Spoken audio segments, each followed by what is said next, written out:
Պետրոս Դուրյան Պետրոս Դուրյանը ծնվել է 1851 թվականի մայիսի 20-ին Կոստանդնուպոլիսի Սկյուտար թաղամասում։ Հայրը դարբին էր, Պետրոսն ուներ 2 եղբայր, ունեցել էր նաև քույրեր, բայց նրանցից մեկը մահացել էր 2, մյուսը 8 տարեկան հասակում։ Պետրոս Դուրյանը արևմտահայ բանաստեղծ է, որն ապրել է ընդամենը 21 տարի։ Իր կյանքի ընթացքում Դուրյանը հայտնի է դարձել իբրև դրամատուրգ և այդպես էլ հստակ հետ կթողներ հայ գրականության մեջ, բայց նրա մահից հետո հայտնաբերվեց նրա մի քանի տասնյակ չքնաղ բանաստեղծությունները, որոնցից մի քանիսը դարձան ոչ միայն հայ, այլև համաշխարհային պոեզիայի արժեքներ։ Պետրոս Դուրյանը հայ գրականության այն հանճարը պատանիներից մեկն է, ով իր թողած փոքր գրական ժառանգությամբ մինչ օրս իր բացառիկ տեղն ու դերն ունի։ Դուրյանի մահն այդ ժամանակի Սկյուտարի ողբերգություններից մեկն էր։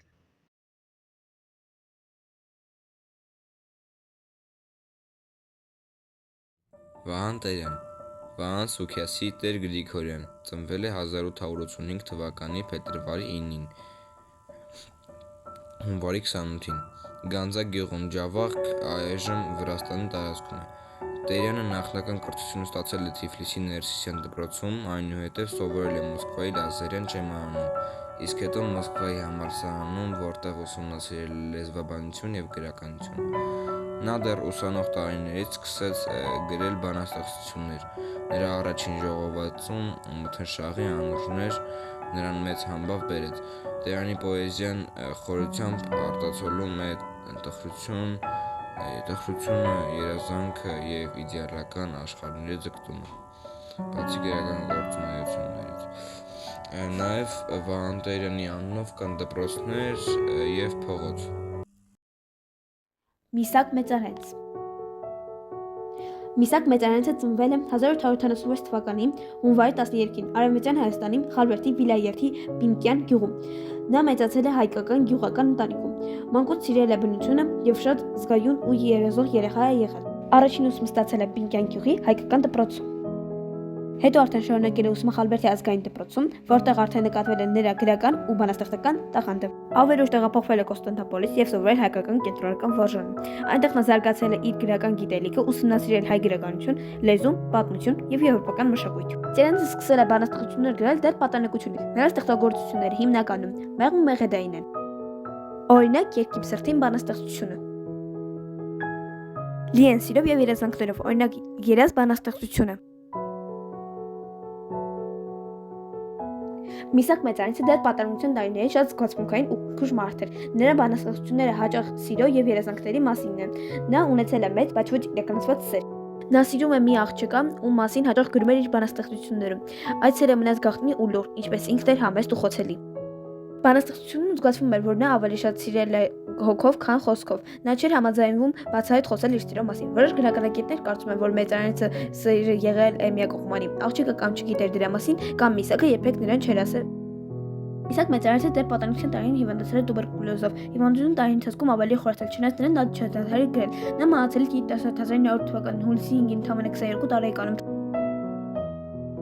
Թեպետ Մեծարենցը ապրել է շատ կարճ, նրա ստեղծագործությունները դարձել են հայ բանաստեղծության ոսկե էջերից մեկը։ Նրա բանաստեղծությունները այսօր էլ սովորեցնում են դպրոցներում։ Նա համարվում է գեղեցիկ խոսքի և խնքույշ հույզերի բանաստեղծ։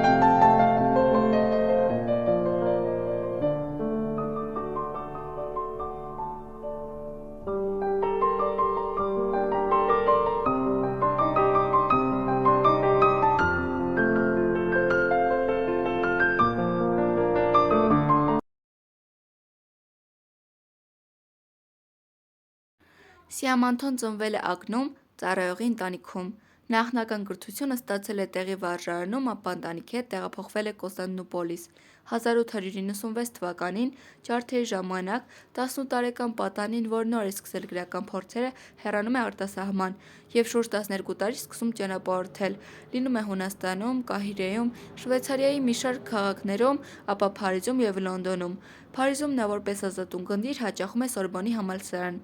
Օտարության մեջ շատ ծանր է եղել երիտասարդ բանաստեղծի կյանքը, նյութական զրկանքները, հարազատների և հողի կարոտը, երկրից եկած սարսափելի լուրերը խորը կնիք են դնում զգայուն հոգու վրա, որոշելով նրա գրական հետագա ուղին։ Արտասահմանում լույս են տեսնում Սիամանթոյի ժողովածուները, ցուցանօրեն, հայ օրթիններ, հոգևոր քեֆ հույսի ջահեր խորագրերով։ Այդ գրքերը նվիրված են բացառապես հայ ժողովրդի ողբերգությանը։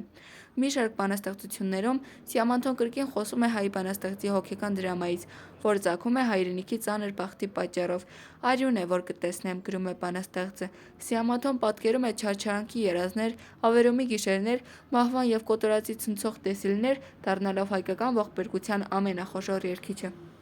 1904 թվականին Սիամանթոն մեկնում է Ժնև թոքախտից բուժվելու նպատակով։ Այնտեղ էլ ծանոթանում է Սաթենիկի հետ, սակայն հանգամանքներն այնպես են դասավորվում, որ Սաթենիկը վերադառնում է Կովկաս։ Նրանց սերը մի որոշ ժամանակ շարունակվում է նամակագրության տեսքով։ Մանիկ Պերպերյանը գրողի հաջորդ սերն էր։ Նա երգչուհի լինելուց զատ բանաստեղծություններ էր գրում։ Ժամանակակիցներն ասում են, որ նրանց հարաբերությունները շատ ներդաշնակ էին, սակայն շուտով նրանք բաժանվում են։ Գրողի վերջին սերն է դառնում վերոնշյալ Սաթենիկի քույրը՝ Մաշան։ Ասում են, նրանք չափազանց տարբեր էին։ Մաշան ազատամիտ ու օտարամոլ էր, Սիամանթոն չափազանց զուսպ և հայրենասեր։ 1915 թվականին Սիամանթոն եղել է մի խմբի մեջ, որին Անկարա քաղաքից ոչ հեռու մի ծորում թուրքերը դաժանաբար տանջել են զենքերով, քարերով և կացիններով։ Ասում են, որ այս ամենի հաջորդ օրը թուրքերը Անկարայի փողոցներում շրջում էին հայ մտավորականների եվրոպական տարազներով։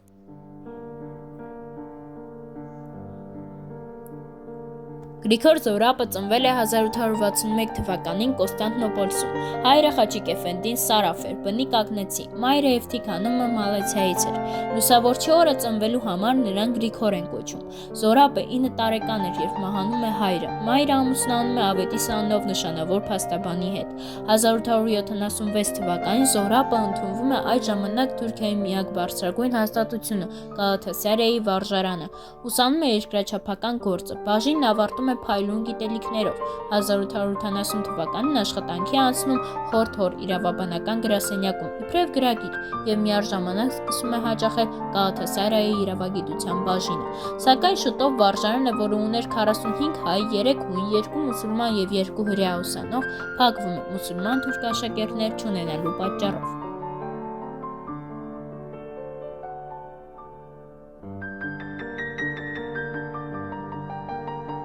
Զորապյանների գերդաստանը նշանավոր մարդկանց շատ էր տվել։ Զինվորականներ, դիվանագետներ, որոնք դրսևորել էին իրենց տաղանդը աշխարհի տարբեր երկրներում։ Զորապյանները ակն քաղաքից էին։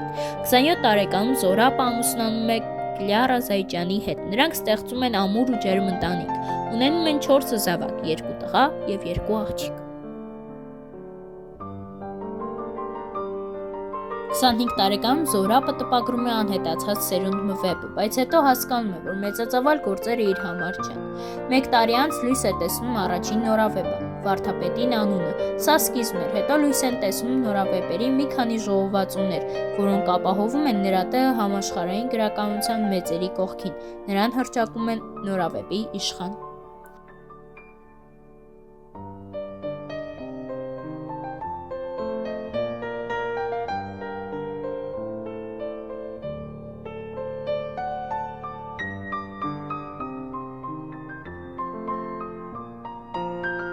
«1915 թվականի ապրիլի 24-ին Զոհրաբին մյուս հայ մտավորականների հետ չձերբակալեցին, հավանաբար զգուշացան նրա միջազգային համբավից։ Այս ընթացքում Զոհրաբին առաջարկում էին հեռանալ երկրից։ Զոհրաբը հրաժարվում էր, ասելով, որ ութ հողում սա անտեր և անգլուխ ժողովուրդ է։ Կնոջ հեռանալու աղաչանքին պատասխանում էր, եթե նույնիսկ 1 հոգի ազատեմ, այդ ալ շահ մն է։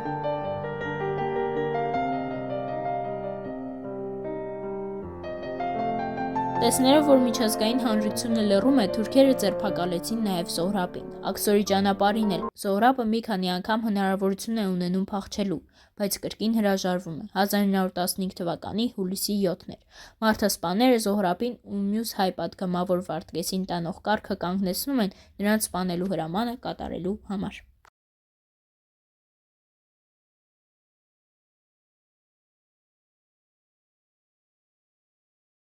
Դանիել Վարուժան Դանիել Վարուժանը ծնվել է 1884 թվականին և մահացել 1915 թվականները։ Դանիել Վարուժանի կյանքը Դանիել Վարուժանը ծնվել է 1884 թվականի ապրիլի 20-ին Սեբաստիայի գավառի Բրկնի գյուղում։ Նրա անունը հայրը դրել է Դանիել մարգարեի պատվին։ Դանիելը նաև նրա մորական պապի անունն էր։ Նրանց տոհմական ազգանունը Չուպուկ-Քարյան է։ Դանիել Վարուժանի կրթությունը Վարուժանը 1896 թվականին հաճախում է Մխիթարյան դպրոցներից մեկը, որտեղ սովորում է 2 տարի։ 1898 թվականին ուսումը շարունակել է Քաղքեդոնի Վենետիկի Մխիթարյան վարժարանում, որպես դիավարժաշակերտ։ Այնուհետև 1902-ից ուսումը շարունակում է Մխիթարյան միաբանության Վենետիկ գտնվող Մուրադ Ռափայելյան վարժարանում։ Ուսումնասիրում է հայ և եվրոպական գրականությունը։ 1905-ին ավարտելով վարժարանը ցանկություն է հայտնում ուսումը շարունակել Ժնի կամ Լոզանի համալսարաններում։ 1905-ից 1909 թվականները վարժարանը դառնում է Գնետի համալսարանի գրական և փիլիսոփայական բաժնի ուսանող, իսկ հաջորդ տարին քաղաքական և հասարակական գիտությունների բաժնի ուսանող է։ Դանիել Վարուժանի ընտանիքը Հայրը Գրիգոր, մայրը Թագուհին դժվարությամբ աստվածածագող, պարզ ու հասարակ մարդիկ էին։ Ընտանիքի ապահովությունը հոգալու ակնկալիքով հայրը 1887 թվականին մեկնում է Կոստանդնուպոլիս, դառնում իջևանատան ծառայող։ 1896 թվականին մոր հետ հոր մոտ է մեկնում նաև Դանիելը, որը 1894-ից 1895 թվականները արդեն տառաճանաչ էր դարձել գյուղի դպրոցում։ Մինչև նրանք հասնում են Կոստանդնուպոլիս, հայկական ջարդի օրերին հայրը ապստամբվում և ձերբակալվում է։ Այս պահը բանաստեղծը նկարագրել է հոր բանտի մեջ կերտվածում։ Դանիել Վարուժանի մահը Դանիել Վարուժանը